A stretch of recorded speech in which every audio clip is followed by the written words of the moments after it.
para um papo bem descontraído, dispensa até a apresentação, ele já foi governador pelo estado de Rondônia, já foi deputado estadual, teve uma participação efetiva na política partidária aqui do estado e continua ainda hoje participando de alguma forma.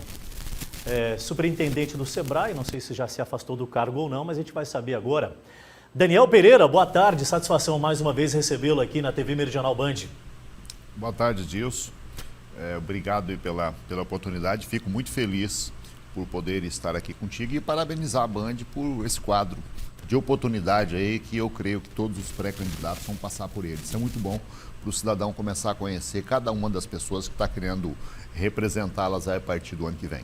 É verdade, o comprometimento do Grupo Bandeirantes e que é assumido pela TV Meridional no estado de Rondônia é o fortalecimento do exercício da democracia cada vez mais fortalecido. E somente com o conhecimento do sistema é que a gente consegue dar força para o mesmo. Quanto mais as pessoas tiverem um entendimento e forem participativas, a gente tem uma condição de fazer com que o regime ele permaneça, né? Ele se perpetue, se assim for a vontade da maioria, que é o que instaura justamente o nosso regime, que é o democrático.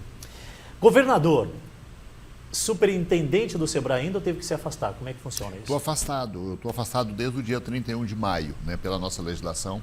Todo mundo que ocupa a função de gestão junto ao sistema S, ele tem que se afastar 120 dias. Então, para efeito de participação eleitoral, estou afastado.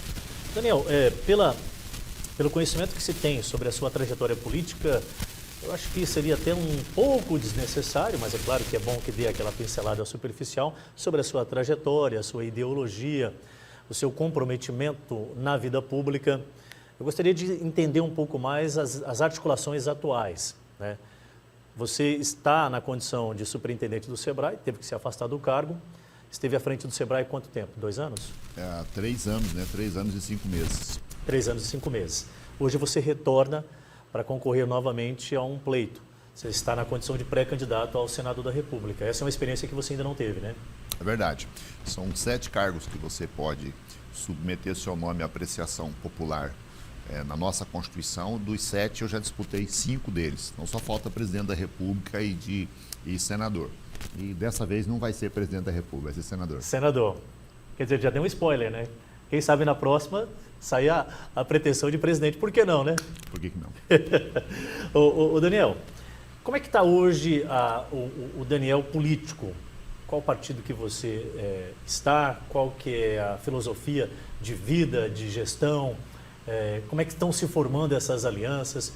Qual é a sua expectativa para 2022? Então, eu estou atualmente presidente estadual de um partido político, o Solidariedade, né? Nós teremos uma nominata própria a deputado estadual e uma nominata própria para deputado federal. Vamos apoiar no plano nacional a candidatura do Lula e do Alckmin para presidente e vice, né?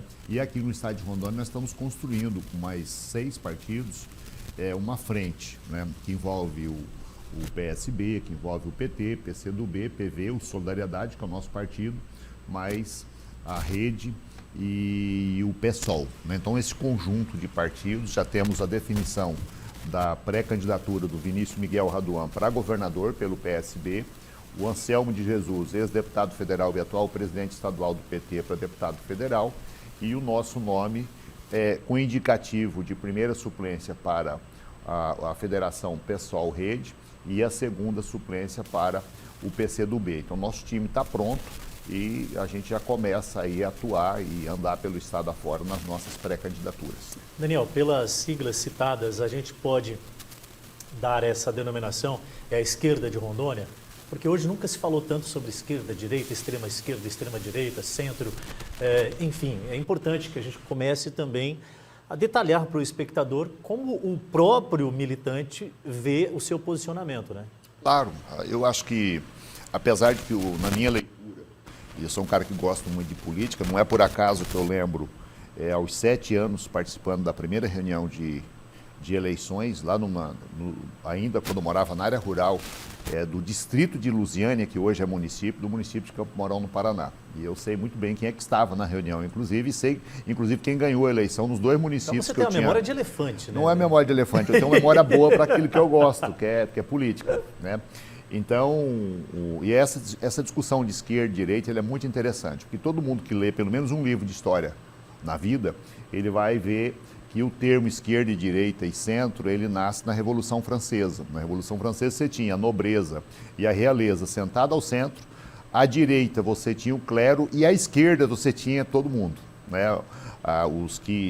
O povo, os pequenos burgueses, as igrejas que não eram praticantes do catolicismo, a maçonaria, estava todo mundo na esquerda. Então esse é da onde deriva e de onde vem a terminação de esquerda. E por um outro lado, eu prefiro não ter essa questão de dicotomia, até porque o completo tem dois lados. A gente tem uma perna do lado direito, uma perna do lado esquerdo, um braço do lado direito, um braço do lado esquerdo. E a gente tem atitudes na vida. Você quer dizer que a composição pode ser esquerda e direita? O ser humano é a metade à esquerda, a metade à direita. Então, dá para fazer, dá para fazer. Sabe por quê? Porque, na verdade, o que existe muito são rótulos de coisas impraticáveis. Por exemplo, tem gente que está enviesado a interpretação totalmente. de esquerda, direita e essa... Você, em vez de discutir o que o teu mandato pode servir para a tua comunidade, por exemplo, um vereador, em vez do vereador dizer se ele é de direita, se ele é de esquerda, é interessante ele dizer, fazer o que eu fiz, por exemplo, quando eu fui vereador. A minha cidadezinha hoje, o município de Cerejeiros, um município com 20 mil habitantes, a 8ª melhor economia do estado, esse município tinha 60 escolas na área rural. Nós deixamos só em 4 escolas, uma na área urbana e 3 na área rural.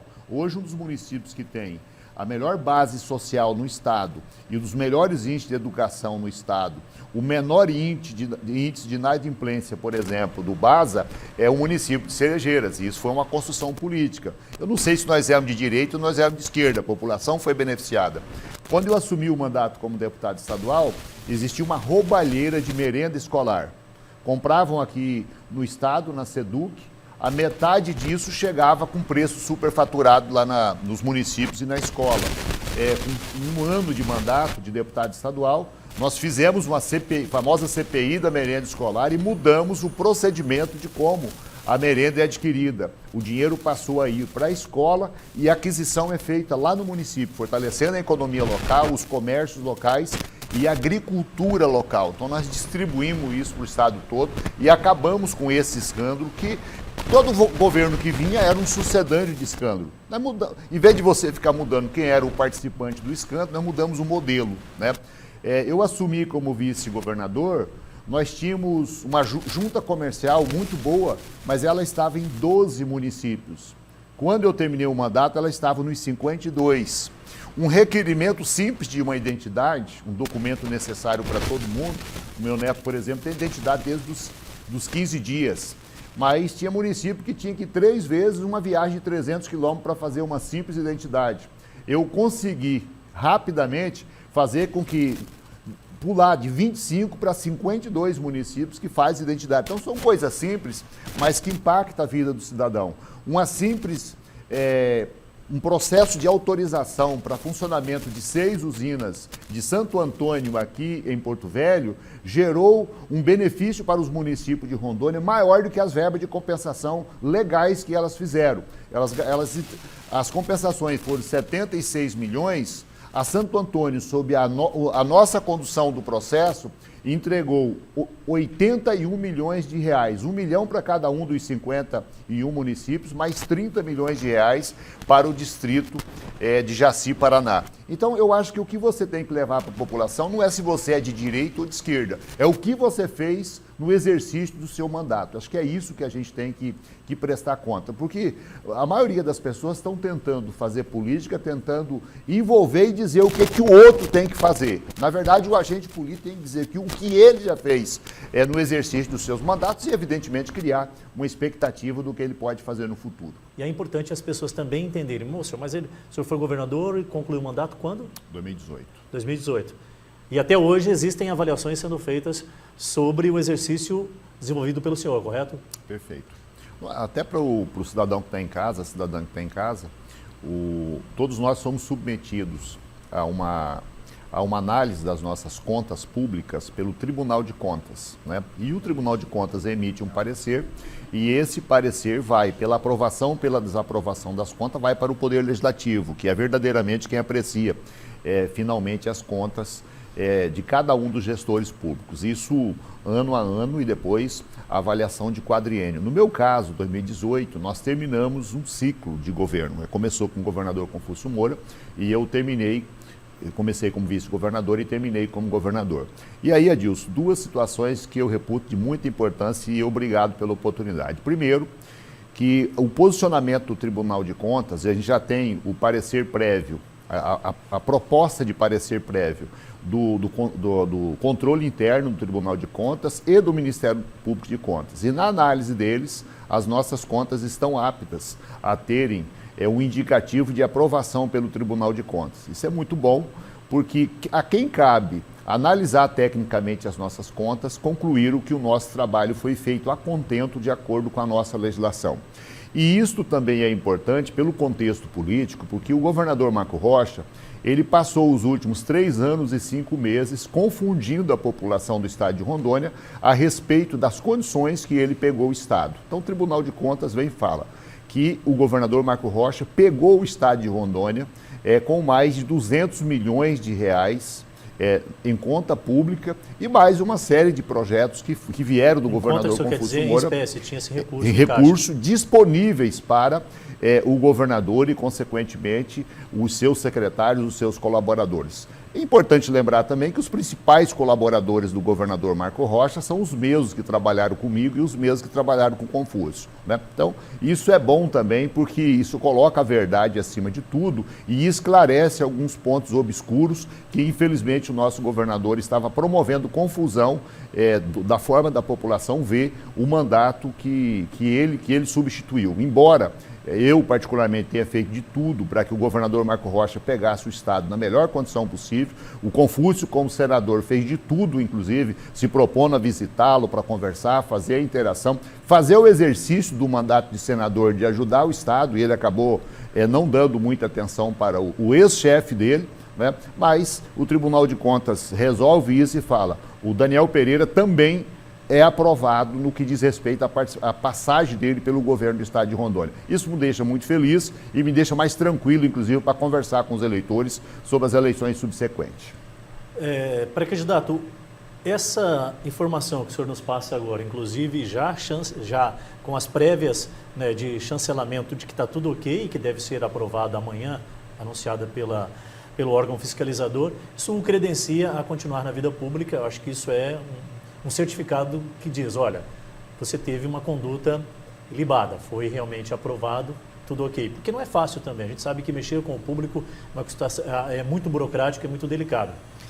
O senhor, há poucos instantes, falou a questão de direita, esquerda, citou alguns pontos a respeito de corrupções que existem em todos os pensamentos ideológicos da política, e hoje o senhor está em um partido que se coliga com uma sigla que tem uma mancha muito grande. A gente não vai entrar no mérito de ou não é, mas existem muitas especulações e muitas delas comprovadas pelo Poder Judiciário. Isso, de alguma forma, o senhor sente que prejudica, o senhor se sente confortável para defender essa bandeira? Como é que é a postura do Daniel Pereira, aqui em Rondônia, candidato ao Senado da República, mas também, por outro lado, coligado e defendendo uma linha de raciocínio político que teve sérios problemas com a justiça, digamos assim. Eu não vou dizer se houve ou não. As questões estão aí e a população faz a avaliação. Adilson, a gente pode levar a campanha no sentido de fazer acusações mútuas. Por exemplo, nós tivemos o ministro da Educação preso, agora, semana passada, do atual governo. E o atual governo é o maior arauto da moral, dos bons costumes, etc. e tal. Então, se a gente for levar a discussão por esse lado, a gente não vai chegar a lugar nenhum. Eu prefiro, por exemplo, defender o legado do Lula aqui no estado de Rondônia por um outro aspecto. Por exemplo, o estado de Rondônia recebeu 2 grandes usinas aqui em Porto Velho para atender demanda do Brasil, mas que mudou a cara da cidade de Porto Velho para melhor, né? O governo Lula, quando ele assumiu, nós tínhamos 1.200 alunos que estudavam em rede pública federal de ensino médio aqui no estado de Rondônia, aquela Escola Técnica Federal lá de Colorado. Hoje nós temos mais de 40 mil alunos que estudam no IFRO, esparramado e distribuído ao longo de todo o estado de Rondônia. Você prefere levar pelo lado do viés, vamos avaliar o que foi positivo. Exato, porque se eu for discutir essa questão da corrupção, aí, o pessoal da extrema-direita nossa hoje, do Deus, Pátria e Família, que de família não tem nada, de pátria e Deus menos ainda, eles vão querer dizer por todo motivo que os outros são corruptos. E a gente tem, infelizmente, hoje, eu digo infelizmente, porque eu não fico feliz quando você tem gestões públicas envolvidas com coisas inadequadas. Por exemplo, eu sou da área de educação, Adilson. Nós falamos aqui agora de pouco, um dos prazeres que eu tive foi acabar com a roubalheira, mudando o sistema com relação a uma merenda escolar. Nós estávamos há poucos dias, isso é de domínio público, os meios de comunicações todo divulgou, que o ministro da Educação recebia um grupo de pastores que cobrava em peças de ouro para poder mandar verbas e recursos públicos que deveria ter uma aplicação republicana. Primeiro, não sei o que pastor está fazendo no Ministério da Educação. O lugar do pastor é na igreja, assim como o local do padre é na igreja. Como cidadão, ele pode estar em qualquer local. Agora, fazendo proselitismo religioso dentro do Ministério da Educação e fazendo isso de forma corrupta é inaceitável, né? Ficamos bastante preocupados quando a gente tem informações da própria Polícia Federal que há intervenções, inclusive, do próprio presidente da República no processo de investigação desses fatos.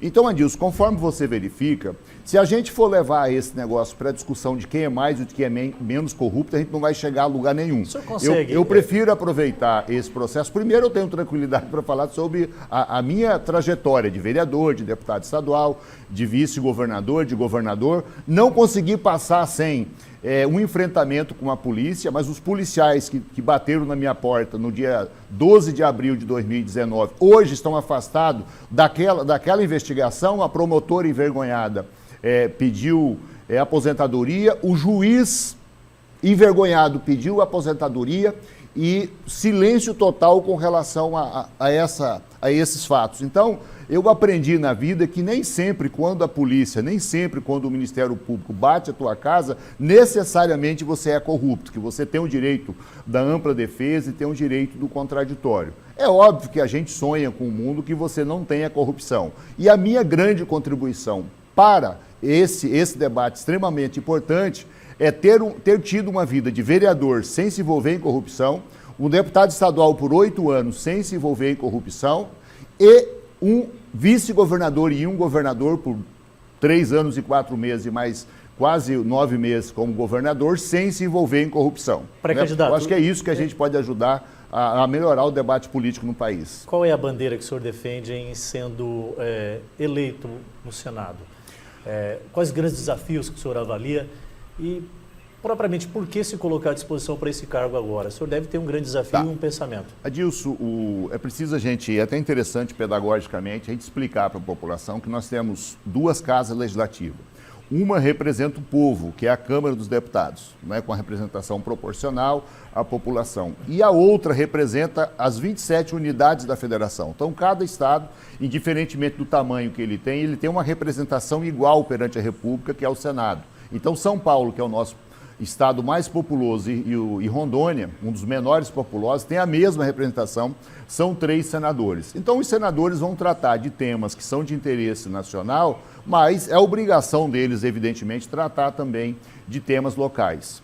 Eu não tenho ainda experiência de mandato federal, né? Fui candidato a deputado federal há 20 anos atrás, fiquei como primeiro suplente, mas o meu exercício como vice-governador e governador permitiu, por exemplo, Adilson, de Rondônia ter a primeira emenda parlamentar coletiva da história do país, foi liberada aqui em Rondônia. Ela começou com o vice-governador Daniel Pereira em dezembro de 2015 e terminou com o governador Daniel Pereira em 2018. Até alguns equipamentos e algumas máquinas estão sendo entregues até hoje pelo governador Marco Rocha. Por que essa ação foi importante? Nós conseguimos pegar os 3 senadores e os 8 deputados federais, eleger um projeto estratégico importante para o Estado. Nesse caso, nós escolhemos fortalecer os equipamentos rodoviários para que os municípios, os prefeitos e prefeitas e vereadores e vereadoras possam atender a população com relação ao acesso às propriedades, à agricultura familiar, e disponibilizamos só na primeira etapa da licitação mais de 400 tratores para você fortalecer a agricultura familiar.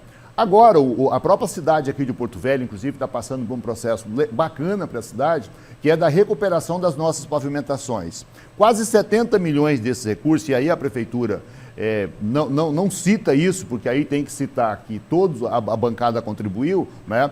E dizer que toda a bancada contribuiu, vai dizer que o adversário contribuiu também. E aqui em Porto Velho, nós estamos sendo beneficiados pelo trabalho dos 3 senadores e dos 8 deputados federais, e isso numa emenda coletiva para a cidade de Porto Velho. Então, eu acredito que a primeira coisa que nós poderemos fazer, e a nossa obrigação fazer, é ter uma bancada que tenha harmonia de projetos estratégicos. Não significa que cada um tem que pensar igual o outro, não.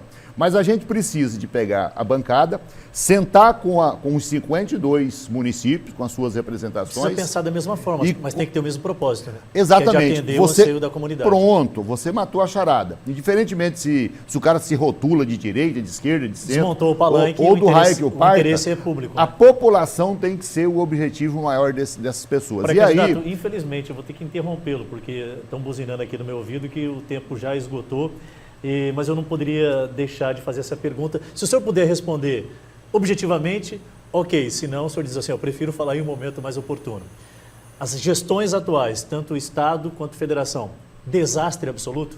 Não, eu acho que elas podem melhorar e muito, mas dizer que é desastre absoluto, acho que é ter uma visão muito caótica das coisas. Eu tenho uma visão otimista das coisas. Eu acho que a gente precisaria, evidentemente, de um tempo maior para fazer uma avaliação de prós e contras, mas não vou dizer que elas são extremamente caóticas, mas vou dizer que elas precisam melhorar e precisam melhorar muito. E isso a gente vai discutir no debate eleitoral. Obrigado aí pela oportunidade e que pena que o tempo foi tão pouco, mas espero que tenha sido bem aproveitado e quem está em casa tenha gostado. Perfeito, gostei muito do papo, é sempre muito bem-vindo. É claro que teremos outras oportunidades. Conversei um pouquinho mais com o Daniel Pereira, superintendente do SEBRAE. Não está ocupando o cargo. É afastamento ou tem que sair mesmo? É afastamento. Afastamento. Tá Eu volto em outubro a assumir a função. Em outubro deve retomar. Outubro, novembro, dezembro nós estamos por lá. E em 2023... Brasília. Se Deus quiser, Brasília. Obrigado, Daniel. Sempre boa prosa. Muito obrigado e boa sorte na jornada. Obrigado, Adilson. Daniel Pereira conversando um pouquinho conosco. Band, eleições, tudo passa por aqui na TV Meridional.